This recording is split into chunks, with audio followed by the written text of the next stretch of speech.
Dengue एक ऐसी बेरहम वायरस इन्फेक्शन है जो प्लेटलेट्स को हर घंटे नीचे गिरा देती है। लोग हॉस्पिटल पहुंचते हैं, ये लोगों के हॉस्पिटल पहुंचते पहुंचते तक प्लेटलेट्स 50,000 तक गिर जाते हैं। बुखार, बॉडी पेन, वीकनेस, ये सब हम मानिए डबल हो जाते हैं। लेकिन एक चीज़ जो पाकिस्तान में इजीली अवेलेबल हो जाती है इसके इलाज के लिए, वो प्लेटलेट्स को सिर्फ 48 घंटों में वापस ऊपर ले जाती है, जो पेशेंट के लिए बहुत ज़्यादा फ़ायदेमंद साबित होता है। लेकिन 90% लोग इसे गलत तरीके से इस्तेमाल करते हैं। अस्सलाम वालेकुम, मैं हूं डॉक्टर मोहम्मद उमैर और आप देख रहे हैं प्रो हेल्थ फार्मासिस्ट। आज हम बात करने वाले हैं पपाया लीव्स के बारे में, जो डेंगू के पेशेंट की रिकवरी में साइंटिफिकली प्रूवन है और ये प्लेटलेट्स को इतने फास्ट तरीके से अपलिफ्ट कर दी है। लेकिन असल फ़ायदा तब मिलता है जब आप इसको सही तरीके से पकाकर सही डोजेज में इस्तेमाल करते हैं। तो चलिए दोस्तों शुरू करते हैं कि आखिर पपाया लीव्स डेंगू में काम कैसे करते हैं। पपीते के पत्तों में 3 ज़बरदस्त कंपाउंड होते हैं। नंबर 1 पर कार्पेन, ये प्लेटलेट्स को बनाने वाले सेल्स को एक्टिव कर देता है, बोन मैरो को स्टिमुलेट कर देता है। नंबर 2 पर है पेपेन, बॉडी की इन्फ्लेमेशन को कम कर देता है और वायरल लोड को इनडायरेक्टली पेपेन कंट्रोल कर लेता है। Number 3 flavonoids, quercetin versus kaempferol, dengue virus की रेप्लिकेशन को स्लो कर देगा।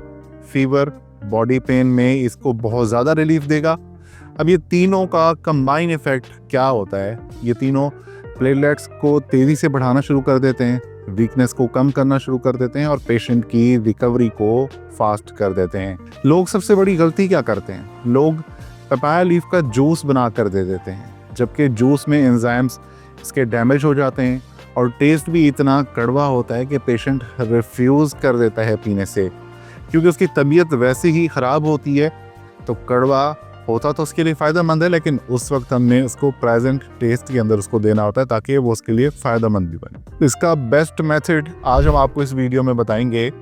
पत्तों को पानी में पकाकर टी बनाना, ये ज़्यादा इफ़ेक्टिव है, सेफ है और पेशेंट फ्रेंडली होता है।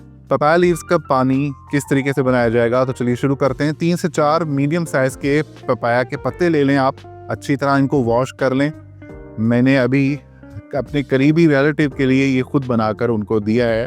हमने अच्छे से प्लांट से 3 से 4 पपाया लीव्स लिए और उनका पानी बनाकर पेशेंट को दिया, जो कि अल्हम्दुलिल्लाह अब रिकवर हो रहे हैं। इन पत्तों को आप छोटे छोटे पीसेस में तोड़ लें, या अगर घर में आपके पास एक कोई बड़ा बर्तन है तो उसके अंदर आप अगर ज़्यादा क्वांटिटी में बनाना चाहते हैं आप 1 लीटर ले लीजिए, मगर ना 2 गिलास पानी एक पतीली में डालकर पत्ते उसमें ऐड कर दीजिए और स्लो फ्लेम पर उसको तकरीबन 10 से 12 मिनट तक पकने दें।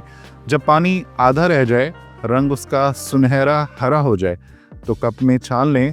अडल्ट डेंगू पेशेंट दिन में 2 दफ़ा 50 से 60 ml ले सकता है।